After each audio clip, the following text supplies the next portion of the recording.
Hello audience, আমরা আজকে আপনাদের সাথে এমন একজন খেলোয়াড়ের কথা আলোচনা করতে যাচ্ছি যাকে হ্যান্ড অফ গোল অথবা গোল অফ দ্য সেঞ্চুরি বলেও লোকজন চিনে থাকে। আপনারা যদি ইতিপূর্বে কাউকে চিনে থাকেন তাহলে কমেন্ট করে আমাকে জানান। হ্যাঁ, ইয়েস, আমি এখন আলোচনা করব দিয়েগো আর্মান্দো ম্যারাডোনার বিষয়ে। তিনি ৩০শে অক্টোবর ১৯৬০ সালে লানুইসে, আর্জেন্টিনা জন্মগ্রহণ করেন।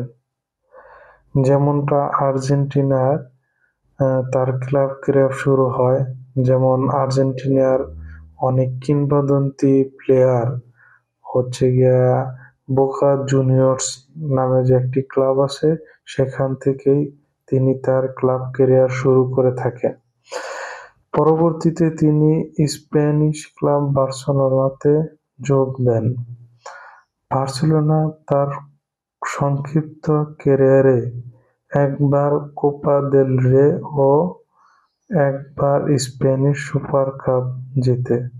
তারপর তিনি সিরিয়া লীগ তথা ইতালিয়ান লিগের নাপোলি ক্লাবে আসেন। নাপোলি ক্লাবের ইতিহাসে তিনি আজও সর্বশ্রেষ্ঠ খেলোয়াড়।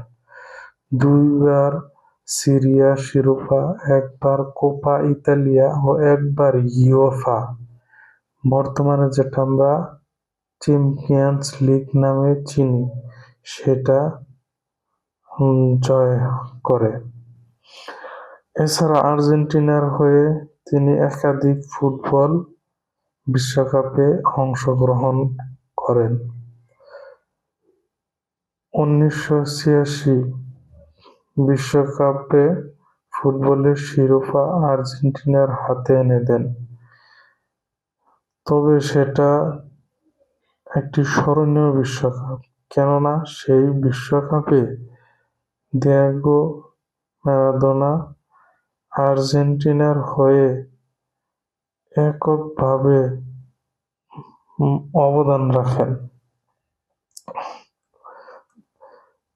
তার ফুটবল খেলার ধরন হিসাবে তিনি একজন কিংবদন্তি আখ্যায়িত হয়েছে।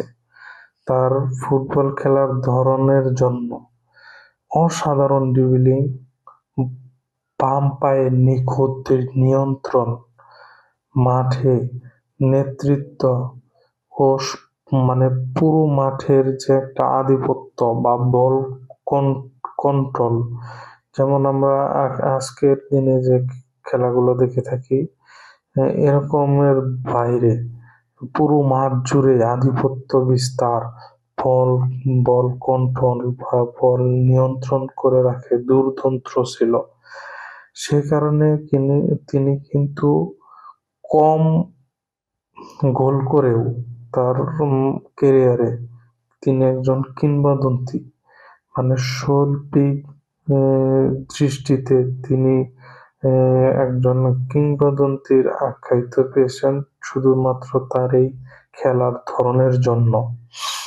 যেমনটা কিছুটা মানে আমি বলতে চাচ্ছি যে ম্যারাডোনার সাথে মিল নেই, তবে উদাহরণস্বরূপ যেমন বলা হয় মেসি আর ক্রিস্টিয়ানো রোনালদোর যুগে নেইমার কিন্তু গোল কম করেও একাধিক আলোচনায় কিন্তু তার খেলার ধরনের জন্য, শৈল্পিক গঠনের জন্য। ঠিক তেমন ম্যারাডোনা কিন্তু তার এতটাই ট্যালেন্ট এবং কি তার খেলার ধরন অসাধারণ ড্রিবলিং এর জন্য কিংবদন্তি আখ্যায়িত পেয়েছে। তার খেলার সৃজনশীলতা মনোমুগ্ধকর, বল কন্ট্রোল অত্যন্ত দারুণ, পুরো মাঠ জুড়ে সে আধিপত্য করত, তাই তিনি আজও কিংবদন্তি। এই কিংবদন্তি ২৫শে নভেম্বর ২০২০ সালে ৬০ বছর বয়সে মারা যায়। তার একটি বাজে অভ্যাস ছিল, তিনি নিয়মিত ড্রাগস গ্রহণ করত।